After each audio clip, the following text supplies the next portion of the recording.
had to deal with the dot-com bust and 9/11, and Pete Wilson got elected, and 6 months into his administration, he had a $14.6 billion hole in a $42 billion budget.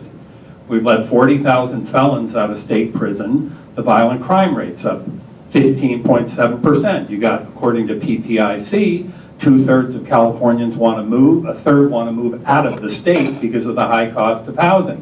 In Southern California, in Northern California, we get to buy solar energy that our utilities do not need a number of months out of the year. Oh, and then we have to pay out-of-state utilities to take that energy off our hands, so ratepayers get to pay it coming and going.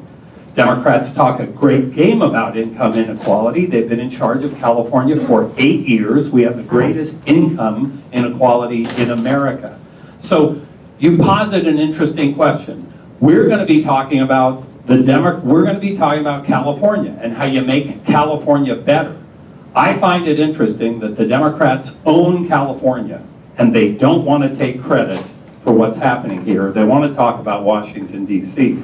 But, you know, campaigns are campaigns. We'll see who makes it. I actually like to talk about the fact that when Jerry Brown came in, there was a $14.5 billion deficit, and today we're going to have $16 billion in the reserve fund. I like the fact that we paid off Arnold Schwarzenegger's short-term loans at 8.5% interest and started to reinvest in our schools and paid back the money to our schools that we stole in order to keep our heads above floating. I like the fact that we had the most successful reduction in the uninsured rate in American history anywhere, bringing the uninsured rate below 6%. So I'm happy to discuss those things, and I do it all the time. And I think most good Democrats are being trained to talk about those issues and those positives because they really are there. That's the debate we should have. We're in the 10th year of economic recovery. CalPERS and CalSTRS are 71% funded. You'd think after 10 years of economic growth, it'd be a lot closer to 100% than 50, but it's not. And you'd think when we spend close to $100 billion a year on education, California corporations wouldn't have to go out of state and in some cases out of the country to find a workforce to populate its factories and its businesses. This is the discussion we ought to have.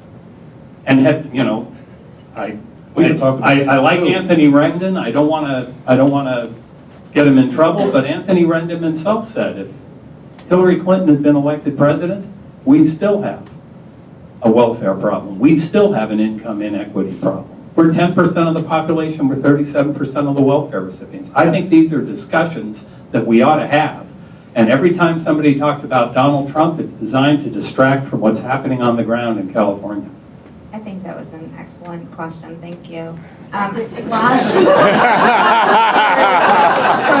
the way, if you can't figure it out, we really hate each other. We're like pugilists with each other all the time. So just so you understand, the job of the chairman of a political party is to spend 95% of your time apologizing to people you don't know.